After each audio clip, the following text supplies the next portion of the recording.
The biggest act of violence over the weekend, getting the headlines today to start our week, happened in Colorado at an outdoor shopping mall in Boulder. So this is what we know so far. The FBI also on scene.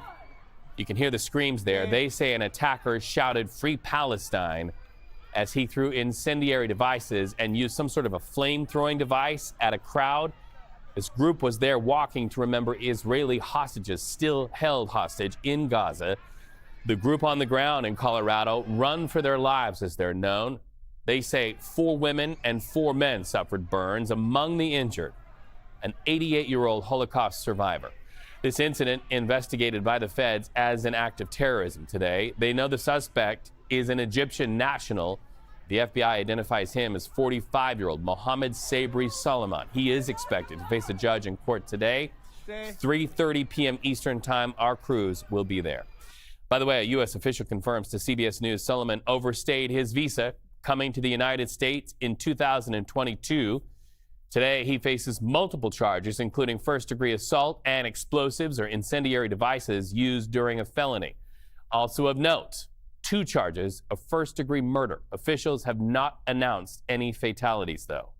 There was a male with a blowtorch setting people on fire. It was a Molotov cocktail equivalent, a gas bomb in a glass jar, thrown.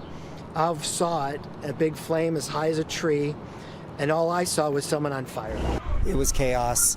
People were writhing on the ground. It was traumatic to watch, to be honest with you. People can have feelings, but they're not supposed to be throwing bombs at other people. This attack has left Boulder's Jewish community reeling. A joint statement released by 5 local Jewish organizations said they are saddened and heartbroken, and they wish those injured a speedy recovery. CBS News Colorado's Ashley Portillo picks up reporting from where the violence played out. What community members are calling a horrific attack. Many bystanders and people who were near this event that happened on Sunday afternoon calling it very traumatic. Now, here's some of the information that we were able to get confirmed. The suspect we know is in custody this morning. He is a 45-year-old Mohamed Sabry, allegedly yelling "Free Palestine" as he was throwing those makeshift flamethrowers and Molotov cocktails at people who were silently protesting on Sunday afternoon. We also know the FBI is now investigating this as an act of terrorism. Now, the suspect, Soliman, will be in court later this afternoon. He is facing multiple felony charges. As for the victims, we know 8 people in total were injured as a result of these attacks. They were all taken to local hospitals, some of them in critical condition. Their ages ranging anywhere from 52 years old up until 88 years old. Now, some of those people we have learned from those hospitals have been discharged. One of the victims, though, was an 88-year-old Holocaust refugee. Another victim we also know is a professor here at CU Boulder. And, of course, they were among 30 people that were walking in that march, that silent protest on Sunday afternoon. In terms of security in this area, it's still unknown what security will look like in the days and the weeks ahead, too. What I can say, though, as of this morning, there has been some security walking in the area just to make sure everybody is okay. We also know this area where these attacks happened here in downtown Boulder. Sunday afternoon, it was closed off for at least several hours as police were investigating exactly what happened here, too. This area has since reopened, but behind me, too, you can see some barricades going up. That is specifically where that attack happened, right near an old courthouse here in Boulder, too. I'm reporting in Boulder. Ashley Portillo, CBS News. Ashley, thank you for that. So let's go deeper on CBS News 24/7 with CBS News Homeland Security correspondent Nicole Sganga. Okay, so joining us from Washington, what is the word there in our nation's capital? Because they are using the word terror as part of this investigation, so it takes on a different meaning. Absolutely, Reed. And in fact, the Justice Department FBI Director Kash Patel noticeably aggressive in using the word terror very early into this investigation. Now, we know that the suspect, Soliman, he has been booked. It is helpful that he is alive, and that will certainly help investigators as they walk their way through this case. We know that he will appear in court today. Right now, the FBI has joined this investigation, working to confirm that this individual acted alone, all indications as of this moment that he did. But they'll be looking at things like planning and intent, acquiring the supplies needed to make those weapons, the incendiary devices, the sort of makeshift Molotov cocktail, and of course the flamethrower. Right now, authorities also going through a full forensic scrub of the suspect, checking social media, looking into his previous posts and statements, that led up to this event. Of course, a lot of makings of an anti-Semitic attack here, and it remains to be seen if federal investigators will pursue a federal case against Soliman. We know right now he faces 2 counts of first-degree murder, a slew of felony charges within the state of Colorado. His bail is set to $10 million.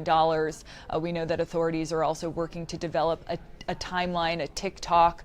Another thing that DHS officials are looking at right now is how this man arrived in the United States. We know that he entered on a tourism visa, what's known as a B2 visa, in August of 2022, and a month later applied for asylum here in the United States after traveling from Egypt. We know that he was granted a work authorization in March of 2023, but we're told by U.S. officials that work authorization has since expired. So the question remaining, was he working illegally here in the United States? What was the status of that asylum claim?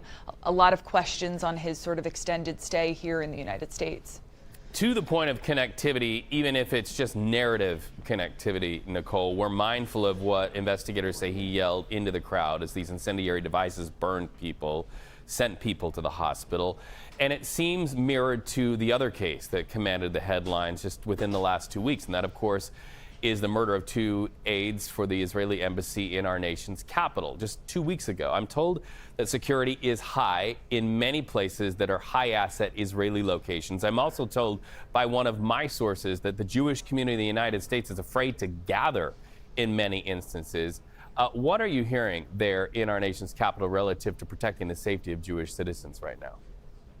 Absolutely. Well, the Jewish community certainly is on edge, and I've been speaking with folks from the ADL, from Secure Communities Network, other Jewish organizations across the country, and for sure there is a heightened police presence in large cities and have been really since that attack in Washington, D.C. at the Capitol Jewish Museum 2 weeks ago. We saw increased patrols in cities ranging from Washington, D.C. to Los Angeles to Baltimore to New York to Chicago. And that remains the case, especially here in Washington. The D.C. police putting out a statement that they are continuing to sort of bolster the security presence around all faith-based organizations here in the nation's capital. Now, as to the connectivity, narrative connectivity, as you mentioned, Reed, actually does matter, because what law enforcement fears the most is that there will be inspired copycat attacks as a result of what has played out over the past few weeks. As of this point, no clearer connection between the 2 incidents. But we do know,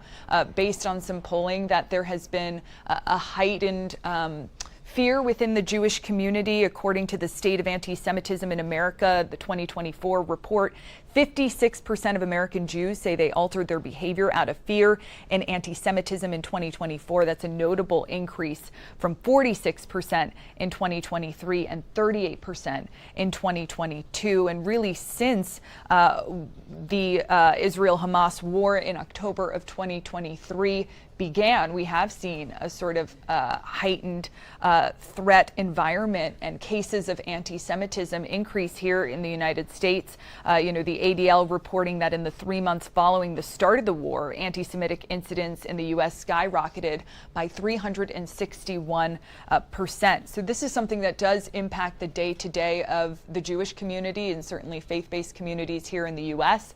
As to what can be done about it, there has been a lot of discussion here in Washington, D.C. among lawmakers about what's called the Nonprofit Security Grant Program. That is a program that provides funding to synagogues, to churches, to temples in order to bolster actual physical security, things like fences, cameras, as well as provide training to congregants and others who attend those religious services on a weekly basis. So we're expected to hear a little bit more about that. That funding was frozen under the Trump administration until about 2 weeks ago, and it has since restarted. Reed. CBS News Homeland Security correspondent Nicole Sganga, thank you for watching this one closely for us. All right, let's continue.